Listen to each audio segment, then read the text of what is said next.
Novel میں کون ہوں، مصنفہ ایمن سلیم۔ سبق نمبر 1، میں متلاشی ہوں۔ میرے سامنے سفید چادر اوڑھے راکا پوشی کا پہاڑ تھا جس کی خوبصورتی نے مجھے مسحور کر رکھا تھا، اور میرے پیچھے میرا ماضی تھا، ایک ایسا ماضی جسے میں بھول کر بھی بھول نہیں پا رہی تھی۔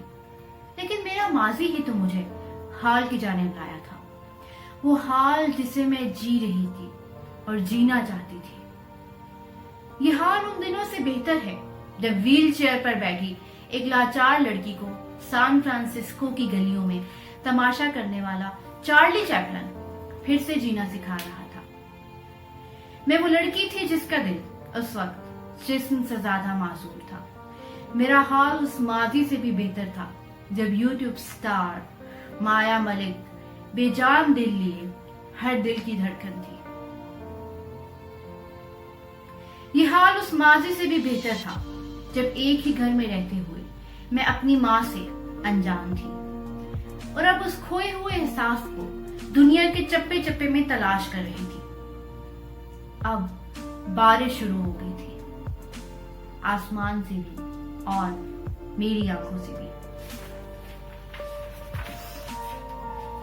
آسمان کو سرمئی بادلوں نے ڈھانپ لیا تھا، اور ان بادلوں کے گھونگھٹ سے راکا پوشی کا پہاڑ ویسا ہی جادوئی مانند لگ رہا تھا جیسے مستنصر حسین تارڑ کے ناولوں میں لگتا تھا۔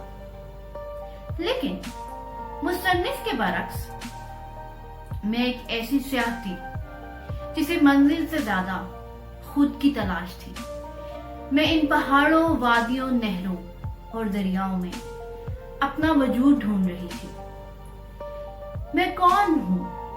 میرا وجود کیا ہے؟ یہ سوال میرے دماغ پر 1 سال سے منڈلا رہا تھا۔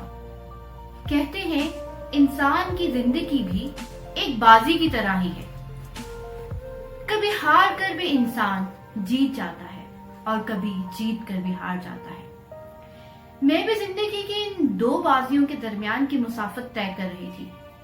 پہاڑوں کو سر کرنا میرا خواب ضرور تھا، لیکن سوچو کہ اس دلدل میں دن بدن دھنستی چلی جا رہی تھی۔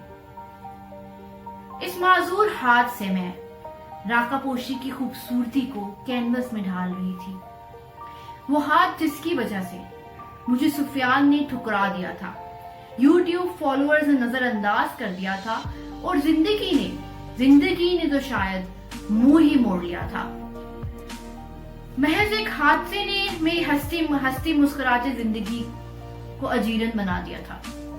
تب جا کر سمجھ آئی کہ اپنوں سے نظر انداز ہو کر کیسا لگتا ہے، جو میں بچپن سے اپنوں کے ساتھ کرتی چلی آ رہی تھی۔ باہر کا موسم ابر آلود تھا اور دل کا بھی۔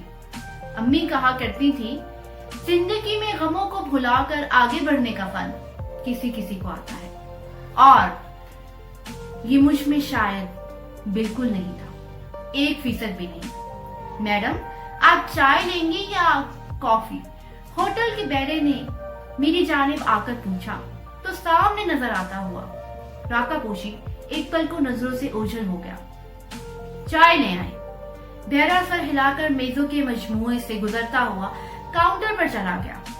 امی کو چائے بہت پسند تھی، اور بارش کے موسم میں گرما گرم آلو کے پکوڑوں سے خوب لطف اندوز ہوا کرتی تھی۔ ان کی زندگی محبت سے خالی ضرور تھی، لیکن وہ ایک مکمل انسان تھی۔ میری طرح انہیں خود کو مکمل کرنے کے لیے کسی کی ضرورت نہیں تھی۔ ان کے لیے پیار معنی رکھتا تھا، میرے لیے لوگ۔ ان کو آنسو صاف کرنے کے لیے کسی کی ضرورت نہیں تھی، لیکن مجھے کاندھا درکار تھا۔ جب سے میں اپنی ذات کی سچائی جاننے کی متلاشی ہوئی ہوں، خود کو ایک ایسا انسان پایا ہے جسے امی تو شاید جانتی تھی، لیکن میں نہیں۔ سامنے والی میز پر ایک خوبرو نوجوان اپنی بیگم اور 2 سالہ بچے کے ساتھ نظاروں سے محظوظ ہو رہا تھا۔ دوسری جانب نوجوان لڑکوں کا ٹولہ میری جانب دیکھ کر کانوں میں سرگوشیاں کر رہا تھا۔